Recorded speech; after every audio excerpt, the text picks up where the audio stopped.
Train door వేయనందుకు కత్తి తీసుకొని రప్ప రప్ప అని పొడిచి చంపేశాడంట. అసలు విషయం ఏంటంటే 23 జూన్ అంటే రీసెంట్ గానే మయాంక్ లోహర్ అనే వ్యక్తి 22 ఏళ్ళు ఉంటాయి అబ్బాయికి చర్చ్ గేట్ నుండి నాలాసోపారా వెళ్లే ట్రైన్ లో అంధేరి స్టేషన్ లో రాత్రి 10:40కి ట్రైన్ ఎక్కాడు. అప్పటికే బ్లాక్ షర్ట్ వేసుకున్న ఒక అబ్బాయి ఆల్రెడీ ఆ కోచ్ లో ఉన్నాడు. ట్రైన్ బోరివల్లి దగ్గరికి వచ్చే టైంకి లైట్ గా వర్షం స్టార్ట్ అయింది.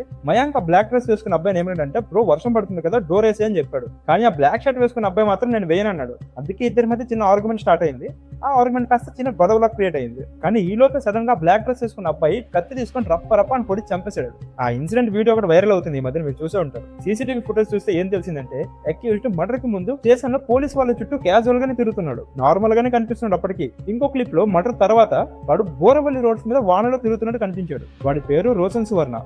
ఇన్వెస్టిగేషన్ లో మహారాష్ట్ర కర్ణాటక బార్డర్ దగ్గర ఉంటాడని తెలిసింది. మర్డర్ చేసిన 24 అవర్స్ తోనే అరెస్ట్ అయిపోయాడు. ట్రైన్ బోరివల్లి స్టేషన్ లో ఆగాక అక్యూజ్డ్ అనేది పారిపోయాడు అక్కడ నుంచి.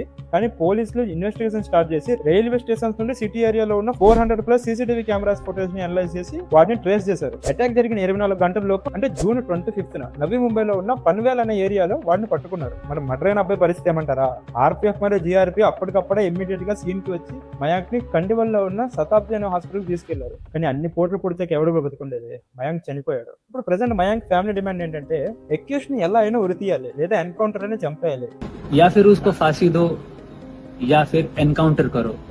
ఈ రోజు మా ఇంటి అబ్బాయితో అయ్యేది రేపు ఇంకొక ఇంటి అబ్బాయితో అవ్వదని గ్యారంటీ ఏంటి అని ప్రశ్నించారు. ఇప్పుడు పెద్ద క్వశ్చన్ ఏంటంటే ఇదంతా మొత్తంలో చేసాడో లేదా ఇంకేమైనా ఉందా?